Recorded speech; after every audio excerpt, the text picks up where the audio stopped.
Sa isang bayan na puno ng galit, unti-unting naglalagablab ang lihim. Paano kung sariling bayan ang pumipigil sa iyo?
Umaga ng Disyembre nang maglayag ang Oportabo patungong Laguna. Sakay ang napakaraming pasahero habang binabagtas ang paliko-likong Ilog Pasig.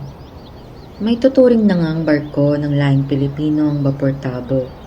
Nahati ito sa dalawang bahagi. Sa itaas ay ang kubyerta at dito matatagpuan ang mga manlalakbay na nakasuot Europeo, mga praile, at mga kawani ng pribadong tanggapan na nananabako habang tumitingin sa tanawin. Buenos días a todos estudiantes Doña Victorina. Ang bagal naman ng vapor na ito. Hay nako, ano ba yung maliliit na bangkang iyon? Sa gabal sa daan, pati ang mga Indyo, dito pa naliligo at naglalaba, mga perwis sa mundo. Umagang-umaga, sinisira nila ang araw ko, mga pesting Indyo. Bakit sa baging iyon pumupesa ang mga kangalmang tauhan? Sapagkat napakababaw roon, senyora. At bakit napakamahinahon ng takbo ng vapor na ito? Pwede ba pakibilisan ang takbo ng makina? Sapagkat sasadsa tayo sa palayan, senyora. Abala sa pagkakwentuhan ng mga pasahero sa kubyerta na sinadya nila upang hindi makalubilo si Doña Victorina dahil sa kanyang kayabangan. Hay nako! Ang Ilog Pasig ay masyadong paligo-ligo. Dapat ituwid ito. Dapat itong ituwid. Dahil dito, mabagal ang pag-usad ng vapor. Tama, dapat tumanap sila ng paraan upang palalimin ng Ilog Pasig, di ba? Para naman bumilis ang usad ng vapor at mga sasakyang pandagat. May nakabato ko sa Pandas Agam ha. Alam mo ba kung sino sila? May isang tulay sa Puente del Caprico na hindi natapos dahil sinabi nila na may marupok daw ito. Pero tingnan mo, hanggang ngayon buo pa rin ito at kahit ang malinggo at bagyo ang dumaan, hindi pa rin ito natitibag. Ngunit hindi ibig sabihin ay wala sa katwiran dahil ang problema ay ang lawa. Dahil walang maayos na lawa rito sa Pilipinas.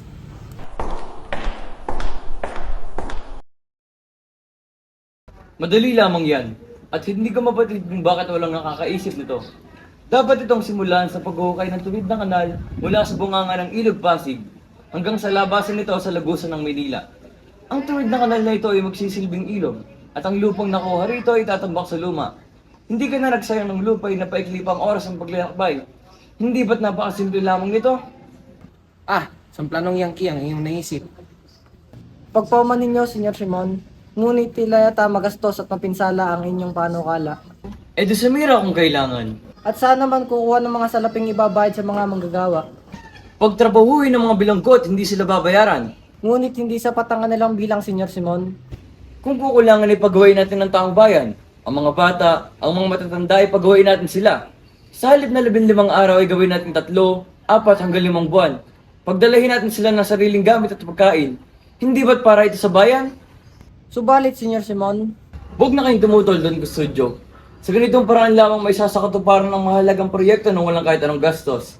Sa ganitong sistema rin na ito yung mga tanyag na istruktura sa iba't ibang bansa, gaya ng piramide, lawa ng Maurice at Coliseo sa Roma. Sa tingin ko isa itong magandang ideya. Isa pa'y pumupunta tayo sa Ehipto, kung saan sinasamba ang mga pharaoh at ang pamilya Antonina. Huwag na tayong maglokohan. Ang patay ay nananatiling patay at ang tanging malalakas lamang ang kinikilala. ngunit Senyor Simon, ang panukalang yan ay pwedeng magdulot ng kaguluhan. Kaguluhan? Nagimagsik ba ang mga taga-Ehipto kahit minsan? Lumaban ba ang mga bilanggong Hudyo kay Tito? Ginoo, akala ko'y marami kayong nalalaman sa kasaysayan. Ngunit hindi mga taga-Ehipto o mga Hudyo ang mga kakaharapin nyo. Dumako naman tayo sa ilalim ng kubyerta, kung saan iba't ibang tagpo ang masasaksihan, gawa ng nandito ang karamihan ng mga pasahero. Sila'y nakaupo sa mga bangko at bangkitong kahoy. 2 hakbang mula sa mainit na makina na siyang sanhi ng makabutas bagang amoy ng langis at umaalingasaw na amoy ng tao. Lahat sila ay abala sa iba't ibang bagay tulad ng pakipagkwentuhan, gaya na lamang nila Basilio at Isagani. Hay, gaya pa rin ng dati si Kapitan Tiago, ayaw magpagamot kanino man. Kaya pinuntahan ko siya sa San Diego, ngunit nais niya pang mapag-isa upang malayang makagamit ng opio. Tunay nga sa alat na modernong panahon ng opyo. Kahit alam mo lang matatanda ang kasaysayan ng opyo, hindi pa rin ito ay naabuso. At habang popular ang kausapang pag-aaral, ang opyo ay isa lamang medisina. Alam naman natin ang mga inchik na hindi marunong maglatin ang lubos na ninigarilyo ng opyo. May isa katuparan po, Senyor. Nangako sa amin si Padre Irene na regaluhan namin ang isang pares ng kostay na babae. Siya ay makikipagkita sa Kapitan General. Hindi yan mahalaga. Sasalungutin kayo ni Padre Sibilia. Iyan niyo siya sumalungat. Nandito yan ngayon sa vapor dahil magtutungo siya sa Los Baños. Kung nasaan naroon ang Kapitan General. Oo, naunawaan ko. Pero saan kayo kukuha ng ponso? Meron din kami, Senyor. Bawat estudyante ay mag-aambag ng isang real.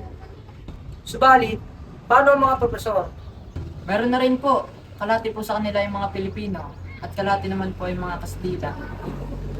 At ang gusali, Si Makaraig, ang mayamang si Makaraig ay pinahintulutan kaming gamitin ang isa sa kanyang mga bahay. Dahil ng layo ng pagtakbo nito, hindi na rin gano'n kasama ang inyong ideya. Yaman din lamang na hindi kayo masyadong mahusay magsalita ng Latin. Ay pag-aralan niyo mga mag-Kastila. Yan ang patunay kung bakit maurang ang ating pag-usad. Noong panahon namin, inututo kami mag-Latin dahil sa aklat namin nakalimbag sa Latin.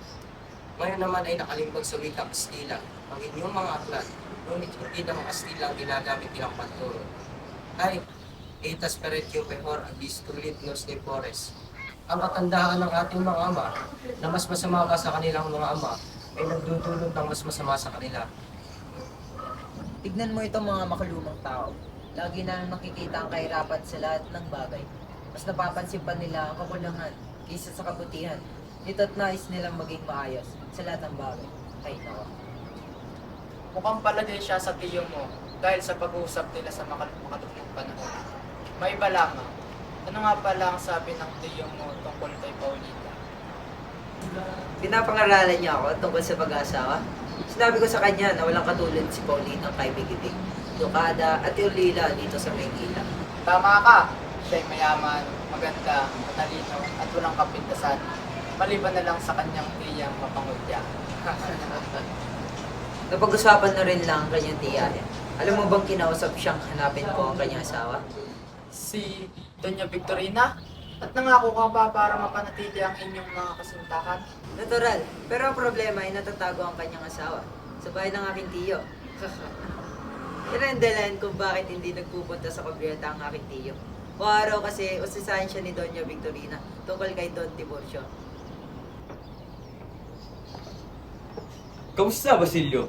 Bakasyon na ba kayo? Mukhang nagkakatuwaan kayo dito. Maaari ba akong sumali? Ayos lang po, Senyor Simon. Gagagalak pa namin. Bueno, baka gusto niyo akong saluhan sa serbesa. Tayo uminom. Maraming salamat po, Senyor. Ngunit hindi po ako umiinom ng alak. Mali iyang ginagawa ninyo. Ang alak ay maganda sa katawan. Sabi nga ni Padre Camore, kakulangan sa siglang bayang ito ay buhat ng mga naninirahong umiinom ng sobrang tubig. Ah, mabuti. Sabihin niyo kay Padre Camora na kapag uminom siya ng tubig sa halip na alak o serbesa, marahil ay makikinabang lahat at hindi na pagkakabalaan pa ang mga sabi-sabi. Sabihin niyo sa kanya na ang tubig ay matamis at maaaring inumin. Nilulunod nito ang alak o serbesa at pinapatay ang apoy. Kapag pinainitan ng tubig, ito ay nagiging singaw. Kapag ginambala naman, nagiging dagat na minsan nagwasak sa sangkatauhan at kumimbala sa buong mundo. Higit ng mabuting sipiin ang tula ng aking kaibigan na sa isagabi. Tayo ay tubig at ikaw ay apoy. Ani mo sapagkat nais mo ito. Gayon, hayaan natin ito. Tayo ay mamuhay na magkasama at ang apoy ay kailanman hindi tayo magkatagpo. Ngunit pinagbuklod ng marunong na siyensya sa pagkukuluan ng maalab ng sinapupunan. Nang walang galit, walang dahas, tayo ay umanyong singaw, ang ikalimang elemento, pagsulong, buhay, liwanag at pagkilos. Pangarap! Ang makina ay halos magkabanggaan. Samantala, kukunin ko ang serbesa. Sariwa pa sa alaala ni Tandang Selo ang pagkalinga niya kay Basilio. Bagamat pumuti ng kanyang buhok, gumanda ng kanilang pamumuhay, kaya't hindi na siya nangangahoy tulad ng dati. Pagkus ay abala naman siya sa paggawa ng walis. Itay, dahil sa ay pagsusumikap, ay malapit na natin maabot ang ating mga pangarap. Ay, sa wakas. Sayang lamang at wala na kayo mag-ina upang masaksihan nila ang ating mga natatamasang tagumpay. Hay anak, huwag mo masyadong isipin ang pagkamatay nila siya ng iyong asawa. Ang mahalaga ay nandito pa kami, ni Natano at Huli para sa iyo. Maraming salamat naman. Siya nga pala, may dumating daw kagabi ng mga relihiyoso na nagsasabi na kanila lupain ito. Sumasobra na talaga ang mga praying niyan.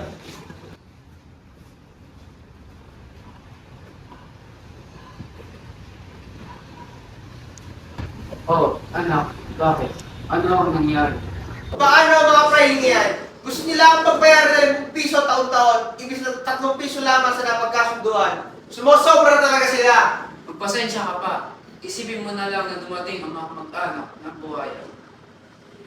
Lalo pang tumaas ang buwis sa lupa ni Tales, kaya't napakamot na lamang siya ng ulo. Hindi maaari. Kailangan gumawa ka ng paraan. Hindi sapat ang pagkabot ng ulo lamang. Paano na ang hinihingi nilang 200 piso sa akin? Anak, gaya lang pasensya ka hanggat kaya mo. Huwag kang sumuko basta-basta. Pero itay, kukunin nila lahat ng meron tayo. Pag hindi ako makapagbayad at ayoko masayang lahat ng pinaghirapan natin sa loob ng ilang taon. Ano na ang balak mong gawin?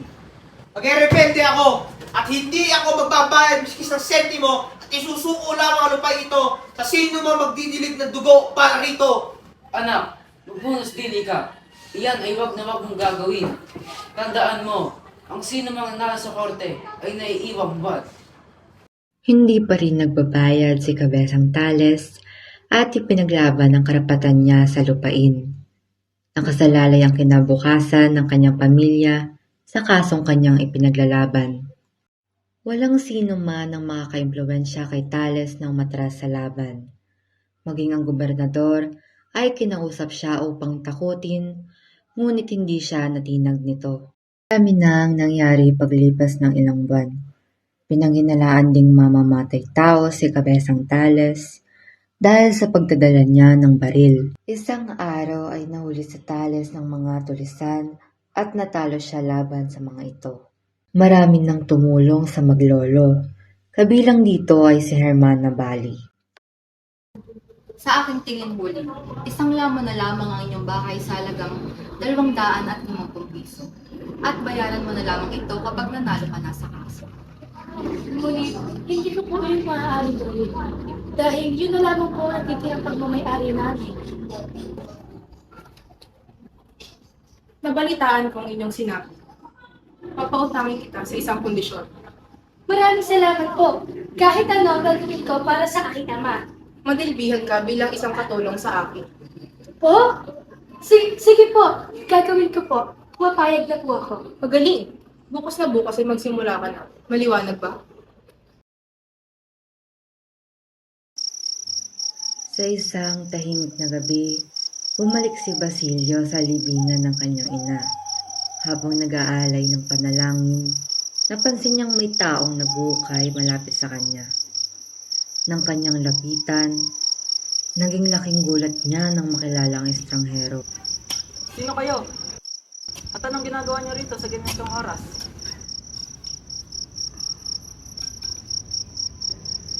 Kung inyo pong nagugunita, sa mismong pokding ito tayo nagtagpo. May 13 taon na ang nakakaraan. Kayo ay naghandog sa akin ng pakikiramay. At kung hindi po ako nagkakamali, kay si Crisostomo Ibarra. Si Ginoong Ibarra ay sa pagkakalam ng lahat, nagpagtagal ng patay. Matagal na akong patay, Basilio. Ang kilala mong Ibarra ay matagal nang nilamon ng galit at paghihiganti. Ang tanging layunin ko na lamang ngayon ay ipabagsak ang pamahalang nagpapahirap sa atin. Kaya mo ba ito ginagawa upang makapagiganti? Marami ka pang hindi nalalaman, Basilio. Ang sementeryong ito ay hindi lamang huling tuntungan ng mga patay, kundi saksi rin sa kawalang katarungan ng ating bayan. Gusto mo bang sumama sa akin, Basilio? Nasa iyong mga kamay ang pagkakataon. Maaari mong ipagganti ang iyong ina't kapatid. Hindi ako naniniwala sa dahas bilang sagot sa walang katarungan. Darating ang araw, Basilio. Maiintindihan mo rin. Tama kaya nga ang ginawa? Bahala na. Mamamatay ang mga may hina at matitira ang mga malalakas. Konting pagtitiis na lamang. Malapit na ako magtagumpay. Konting tiis na lang.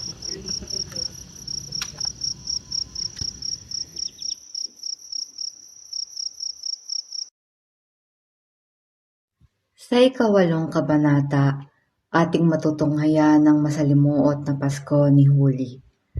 Sa halip na ipagdiwang ang araw na ito, siya ay nagpaalipin kay Hermana Penchang. Hermana, ako na po ito. Makapag-desal ka na ba? Opo. Dapat lang. Ang isang katulad mo ay dapat matuto ng tamang asal upang mabayaran ang kasalanan ng inyong pamilya. Hindi sapat ang magpakumbaba sa mga tao, sa Diyos na dapat lumuluhod. Sa loob ng isang malaking silid kung saan nag-uusap si Hermana Penchang, Tika, Kabesang Tales at Kapitan Basilio, sa gitna ng kanilang pag-uusap, bubukas ang pinto at papasok si Simon. Tahimik ngunit may dalang presensya. Maaari ko bang hiramin ang inyong presensya sandali? May nais lamang akong ipagbili. Mayroon akong pintas dito na dati kay Cleopatra. Natagpuan ito sa piramide. Mayroon rin akong mga singsing na dati pag-aari ng mga Romanong mambabatas. Marahil yung ipinadala ni Hannibal matapos ang digmaang Canes. At ang mga bagay na nanggaling sa Roma at mga padibosyon. Nasabi ni Inay, nagbibigay ng siguradong kapatawaran kahit hindi ka nangumpisal. Meron ako ng mga hinahanap nyo. Ito ang mga antigong alahas. Ang singsing ay dating pag-aari ni Prinsesa de Lambel at ang higaw ay pag-aari ni Maria Antoinette. Ay, ang gaganda! Kayo, wala ba kayong ipagbibili? Ang lahat ng alahas ng aking anak ay pinagbili ko na. At lahat ng natira ay wala na rin namang halaga. At ang agnos ni Maria Clara? Tama.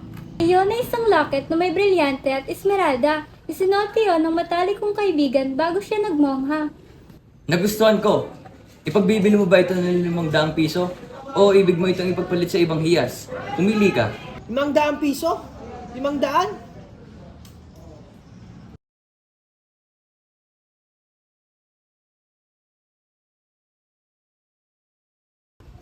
Ay, mukhang hindi nababalik si Kabesang Tales at magliligpit na lamang ako.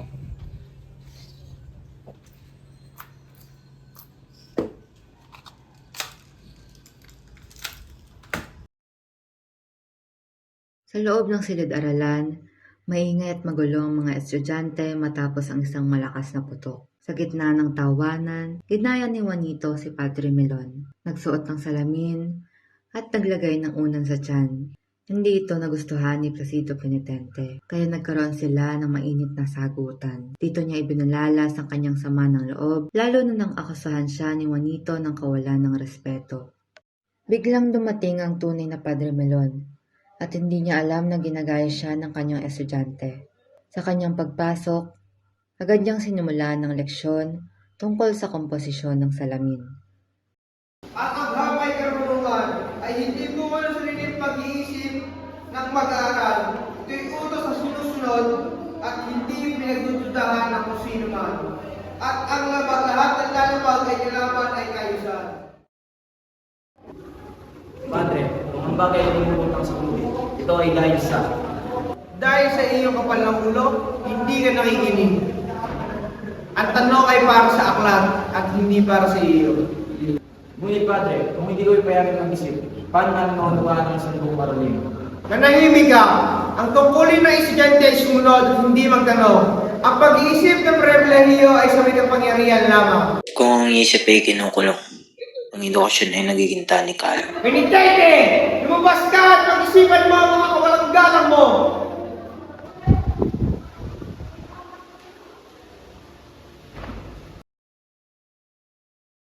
Kayo ay may karunungan at impluensya.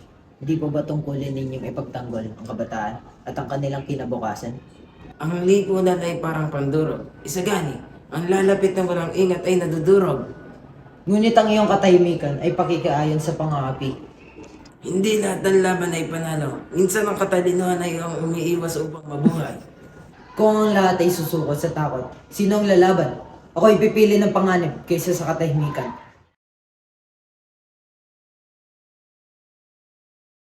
Si Quiroga ay nagtitinda sa kalye. Mayroong papalapit na Gwardiya Sibil. Ako bayad, Luis. Ako masipag at mataga mga lakal.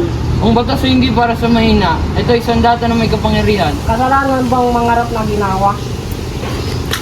Sa bayang ito, ang batas ay patalim ng makapangyarihan at hindi panangga ng mahina.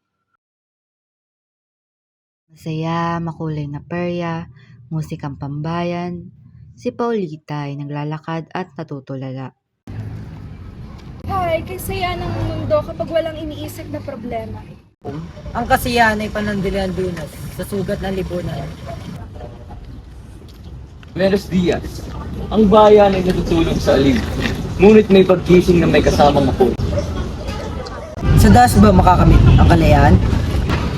Kung ngayon lamang ang wikang nauunawaan ng mapanihin, ang apoy ang gumigising sa natutulog na bayan. At kapag dugo ang naging puhunan, Ang dugo ay matagal nang ipinubuhis ng bayan. Ngayon ay sisingilin. Nang makauwi si Placido sa tinutuluyan niyang bahay kasera, nadatan niya ang inang si Kabesang Andang. Naipangako ko sa amo mo na aarugayin kita. Ginawa ko ang lahat upang makapag-aral ka. Ano na lamang sasabihin ng amo mo kung ako'y mamatay at magkita kami sa kabilang buhay? Hindi kaunti ang aking pagtitiis, inang. Marami ng buwan ang aking pagtitiis. Ano ang sasapitin mo? Tatawagin ko ang pilibustero at ipabibitay ka? Magtiis at magpakumbaba ka. Tatalon muna ako sa dagat o kaya na may manunulisan bago ako bumalik ng universidad. Dahil sinisimulan na naman ng ina ang pangangaral tungkol sa pagtitiis at kababaang loob, umalis si Placido. Ibig kong maging malaya, mabuhay ng malaya. Namataan ni Placido si Simon sa perya at kinausap niya ito. Hindi ko po sana mangutang ng loob. Meron lang po ako sasabihin. Nais kong magtungo ng Hong Kong. At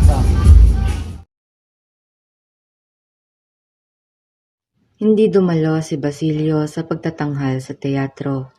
Sa halip, nanatili siya sa bahay upang alagaan ng may sakit na si Kapitan Tiago. Habang siya'y abala sa pagbabasa ng aklat ng medisina, dumating si Simon. Kumusta ang kalagayan ng may sakit? Ang kanyang katawan ay unti-unti nang nalalasaw. Marahil dulot ng labis na paggamit ng apya.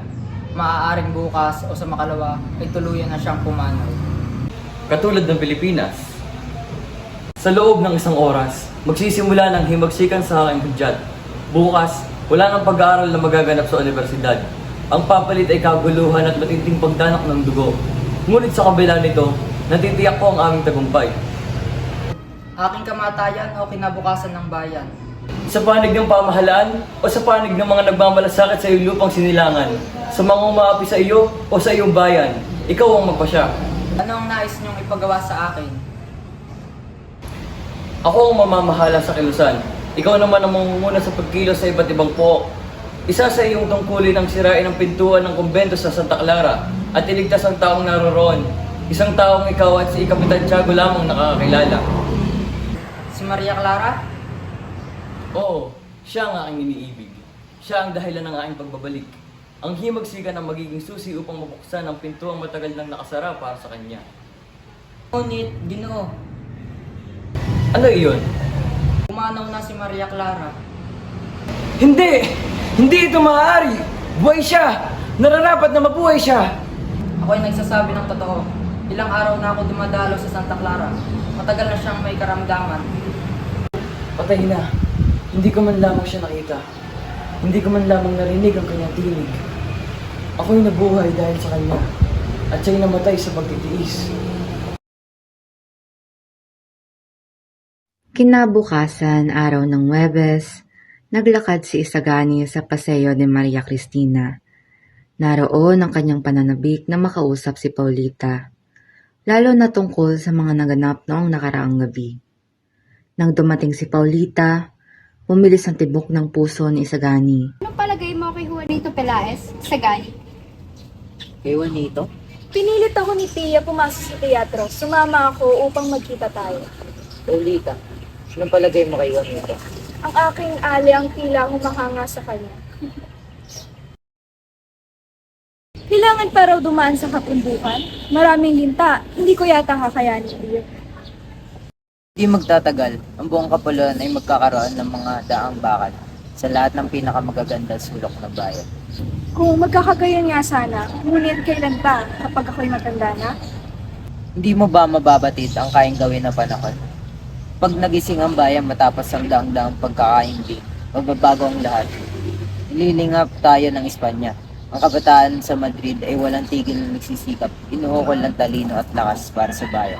Ang mga pagtatalo ay hindi wakas, bagkus hudyat ng panibagong simula. Bukas, magiging tunay na mamayanan tayo ng Pilipinas. Mga pangarap, kung hindi magkakatotoo, wala rin. Ako, Paulita, kung sakali wala kami mapala, titigan mo ko muli at ako'y mamamatay ng maligaya. Ipapagmalaki kong minsan ako nagsilayan ng iyong mga mata.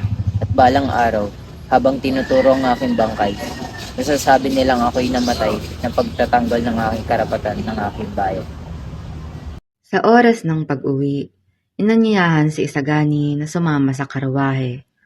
Sa likuran umupo sina Doña Victorina at Juanito. Nakatakda ang mga gawain ni Basilio sa araw na ito. Pagdalaw sa may sakit, pagtungo sa universidad para sa kanyang lisensyatura, at pakikipagkita kay Makaraig upang manghiram ng salapi. Malaki na ang kanyang nagugol sa pagtupos kay Huli at sa paghahanda ng tahanang matitirhan nito at ng kanyang ingkong. Dahil sa lalim ng iniisip, napalundag siya nang makarating sa San Jose de Dios at marinig ang usapan ng kanyang mga kaibigan. Natuklasan na raw! Anong natuklasan? Ang di naman yung paghihimagsik at tila marami na sangkot. Marami? Sino-sino? Mga estudyante. Maraming estudyante. Hindi na nag-usisa si Basilio. Nangamba siyang mahalata. Lumayo siya at dinahilan ng pagdalaw sa klinika. Nasa pingin ka ba kagabi? Masama ang lagay ni Kapitan Tiago. Hindi ka ba kasabi sa kapisanan? Bibigay lamang ako ng hulog. Kung gayon, umuwi ka na. Kunin ka nila ng file na maaaring magdala sa'yo ng panganib. Nagkibit balikat si Basilio. Wala siyang dala kundi mga tala sa klinika. Hindi pinansin ng Basilio ang mga senyas ng kapitbahay. Pagdating niya'y nagulat siya sa presensya ng mga gwardya sibil. Pumanaog si Makaraig, wari payapang nakikipag-usap sa mga opisyal. Bakit? Pati ba ikaw, Basilio? Naparito ako upang kausapin ka. Marangal na asan. Noong mga araw na payapa'y lumalayo ka sa amin. Mabuti na lamang at kayo naparito. Kayo'y aming dinarakot. Ako rin? Huwag ka mangamba, kaibigan. Sumakay ka sa karuway at isasalaysay ko ang nangyari. Ngunit, Maasahan mo ako, kaibigan.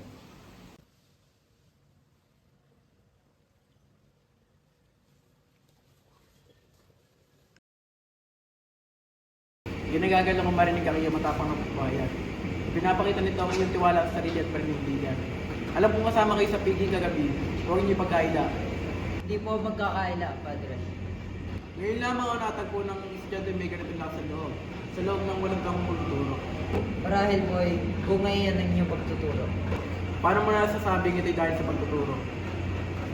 Pagkat kapag kami nagsasalita, at kami binabasig ang pilibustero, sinisilang aming kalayan sa pagpapahayag.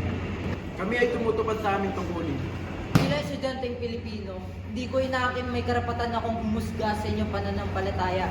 Ngunit may karapatan po ako magsalita tungkol sa inyong tungkulin sa amin.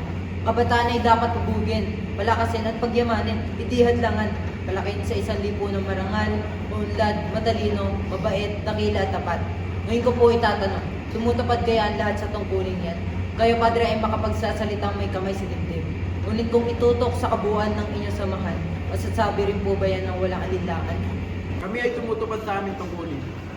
Magalang na nagpaalam si Isagani. Nagtagpo ang kanilang mga kamay sa isang tahimik ngunit makabuluhang pakikipagkamay. Sa bintana'y natanaw ni Padre Fernandez ang binata na may kausap sa labas. Nakarating sa San Diego ang balita ng pagkamatay ni Kapitan Tiago at ang pagkahuli kay Basilio.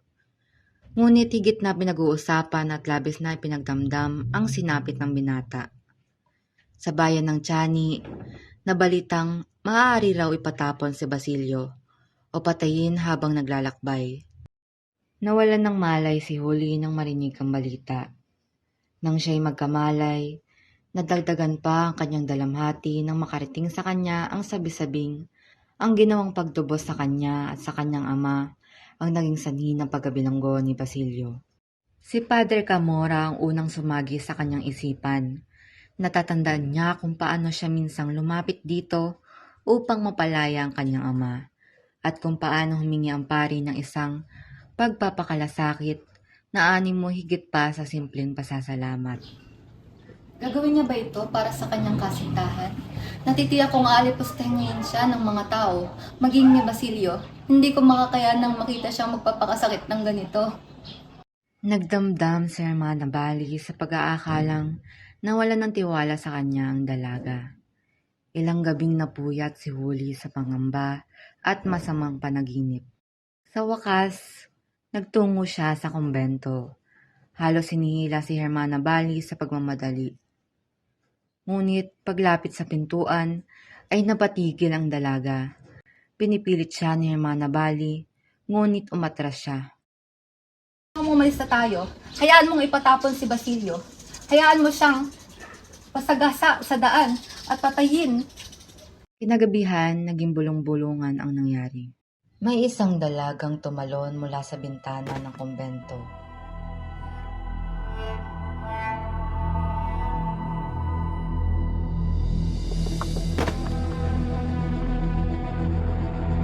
Huli! Gumising ka!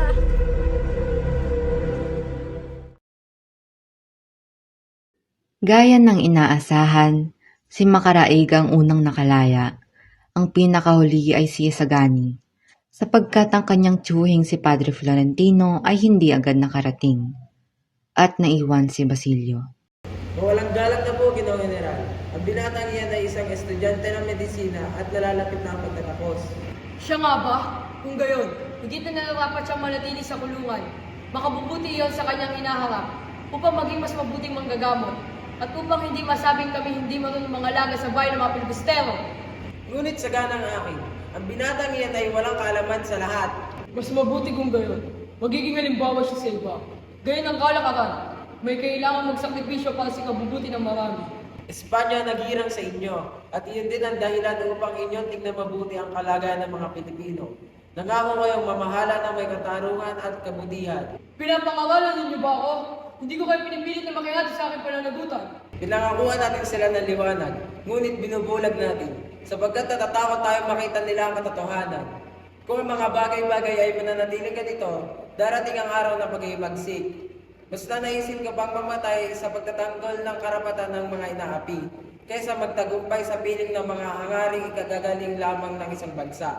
Nalalaman po ba ninyo kung kailan ang alis ng pagkayo? Tinitigan lamang ng matas na kawani ang general. Yumuko siya at tahimik na lumisan. Sa halamanan ay naghihintay ang kanyang sasakyan. Kung dumating ang araw ng inyong kalayaan, alalahanin ninyo may isang Espanyol na minsang kaisa ninyo. Saan po, Ginoo? Bunga ng mga pangyayaring naganap, maraming ina ang nagpasyang pauwiin sa lalawigan ang kanilang mga anak, na naig ang pangamba kaysa sa ambisyon. Sa isang dako, nagtipon-tipon ang ilang mag-aaral. Bagsak na nga, at tila ganito pa ang aking kapalaran. Kasama ang aking ama. Kay Malas! Ikaw naman, Makarai. Tutungo ako sa Europa. Isagani, Sandoval, kayo ang mga pinalad na nakapasa? Papasalamang ako dahil sa mga asignaturang pinagkalog sa akin ni Padre Fernandez. Mabuti na lamang at muusay ako sa pagkatulumpati. Panatag nga ang loob. Kung narito si Basilio, malalay kapwa kami nagdiriwang ngayon sapagkat kami parehong nakapasa. Sa gitna ng kanilang pag-uusap, isang katotohanan ang nananatiling mabigat. Si Basilio lamang ang nakakulong sa bilangguan. Basilio, may dalaw ka. Pumasok si Sinong. Dala ang balitang Ginoo. hindi may pagkakaila. Mayroon po akong balitang ipababatid sa inyo. Mabutit dumalaw ka. Anong iyong sadya? Tungkol po sa inyong mahal, balita mula sa Tiani. Sino? Anong nangyari? Si Tandang Selo po ay nawawala. Nawawala. Ilang araw pa lamang ako nakakulong dito. Bakit ganyan ang sumasalubong sa akin? Si Uli? Nasaan si Uli? Ginoo, patawarin niyo po ako. Si Huli po ay wala na. Ano? Anong ibig mong sabihin? Si Huli po ay pumanaw na. Napaupo si Basilio ng hina at sa unang pagkakataon ang binatang matatag ay tuluyang napayuko sa dalamhati. Samantala si Simon ay gumaling na. Kumalat ang balitang siya'y magdaraos ng isang marangyang piging bilang pasasalamat sa kanyang paggaling at sa bayang patuloy na nagpapayaman sa kanya. Siya nga ba, Senyor Simon? Silawin ninyo kami minsan sa isang bagay na makabagong anyo. Isang bagay ano may yangki. Malaki ang utang ninyo sa bayang ito. Mangyari pa.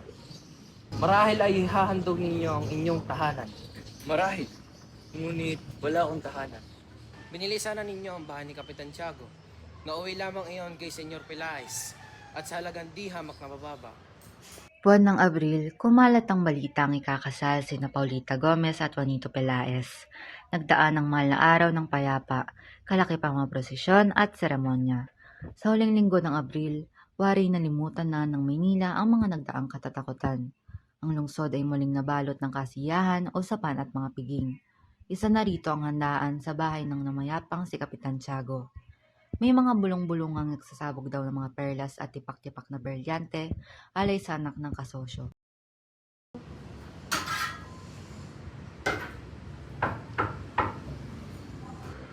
Pasok!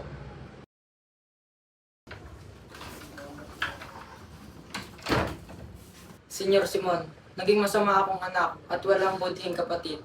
Hindi ko pinansin ang kamatayan ng aking ina at ang pagpapahirap sa aking kapatid. At pinurusahan na ako ng Diyos. Kahit noong mahimagsikan ay hindi ako nakilala. Nabigo sila at ako'y nakulong kahit walang kasalanan. Iyon ang parusa sa akin. Nakalaya ako dahil sa iyo. Ngayon, handa na ako. Handa na akong ipagtanggol ang bayan. Ang katarungan ay nasa aking panig dahil ang aking layunin ay para sa mga naaapi. Salamat, Basilio. Binawi mo ang lahat ng aking agam-agam. Para saan po ang lamparang iyan? Hintayin mo. Dinamita. Oo, ngunit hindi ito basta dinamita. Ito ang mga kasawiang naimbak at mga kagagawang walang katwiran. Ngayong gabi, makakarinig ng pagsabog ang Pilipinas at mapaparusahan ang may mga sala. Kung gayon, di nyo na po pala ako kailangan. Iba ang iyong gagawin. Pagkaroon ng pagsabog, lalabas ang mga taong pinasundo ko. Ikaw ang mamumuno sa iba. Dalhin mo sila sa bahay ni Quiroga dahil naroon ang mga sandata. Mamamatay ang lahat ng mahihina. Lahat? Paano ang mga walang laban? Oo, lahat. Kailangan magsimula muli. Mula sa mga dugong dadanak ay sisibol ang bagong lahi. Isang bagong lipunan na hindi papapi.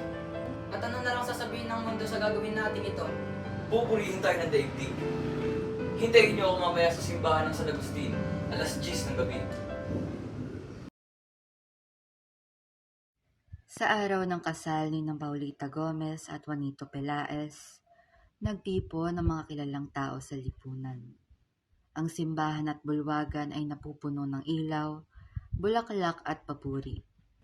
Ngunit sa gitna ng karangyaan, may isang lalaking pumasok na may dalang regalo. Sino yan? Bakit parang kakaiba ang dala niyang regalo? Isang munting regalo para sa bagong kasal. Isang ilang para magbibigay liwanag sa inyong tahanan. Bakit parang mabigat ang lamparang iyan? May mga bagay, Pepay, na mabigat dalhin, lalo na kung puno ng katotohanan. Sana'y liwanag ang dala niya at hindi kapahamakan. At habang nagpapatuloy ang kasalan, ang lampara ay nananatiling tahimik, isang ilaw na naghihintay ng sandaling magpapasabog sa kasiyahan ng lahat. Parang may kakaiba sa regalong ito. Sa tamang oras ay magliliwanag ang katotohanan. Sagani, kailangan mo malaman ang totoo. Ang lamparang nilagay ni Simon ay hindi ordinaryo. Anong ibig mong sabihin, Basilio? Bomba iyon, at kapag namatay ang ilaw, sasabog iyon, at walang makakaligtas. Hindi maaari. Si Paulita? May mga inosente doon. Maraming tao. Alam ko, kaya ako nagsasalita ngayon.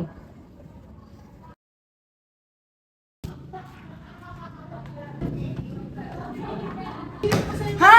Ano nangyayari? Kung ito ang huli kong gagawin ko ito para sa buhay ng iba. Isang katahimikan ang bumalot sa paligid. Walang pagsabog, tanging takot at pagkalito.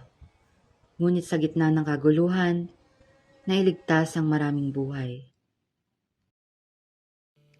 Nabigo ang planong matagal ng pinaghandaan ni Simon. Sugatan at mahina, siya'y tumakas, hindi bilang tagumpay na revolusyonaryo, kundi bilang taong winasak ng sariling galit. Binuhos ko ang lahat, ngunit mali ang landas na pinili ko. Ang lalaking minsang naniniwalang dahas ang sagot sa pangangapi ay ngayon hinahabol ng konsensya at pagkabigo. At sa pusong nilamon ng galit at pagsisisi, siya'y naghanap ng kanlungan sa bahay ng isang matandang pari, si Padre Florentino. Ngunit hindi siya dumating bilang si Simon, ang mayaman at makapangyarihang alahero. Dumating siya bilang isang taong pagod, sugatan, at dinudurog ng sariling konsensya. Padre, hindi ko na alam kung saan ako magsisimula. Lahat ng aking ginawa, lahat ng aking pinaghirapan, nauwi sa wala. Akala ko noon, sa pamamagitan ng yaman at lahas, makakamtan ko ang hustisya. Ngunit ako'y nagkamali. Napagkamalan ko, ang galit at paghihiganti, ang daan tungo sa kalayaan. Anak, nauunawa ko ang iyong sakit. Ngunit ang landas ng kaharasan ay hindi man kailan nagdudulot ng isang paglaya. Padre, ako si Crisostomo Ibarra, ang taong minsa'y naniwala sa kabutihan, ang taong minsa'y nangarap para sa bayan. Ngunit ako'y nagbalit bilang si Simon. Ang lahat ng ito, ang yaman, ang mga alahas, ang mga balak, pawang bunga ng aking paghihiganti. At heto ako ngayon, nag-iisa, sugatan, at talunan. Hindi nasusukat ng tagumpay sa isang paghihiganti, anak. Ang bayan ay hindi binubuo ng takot. Sa kanyang mga huling sandali, nasilayan ni Simon ang kabigatan ng kanyang mga naging pasya.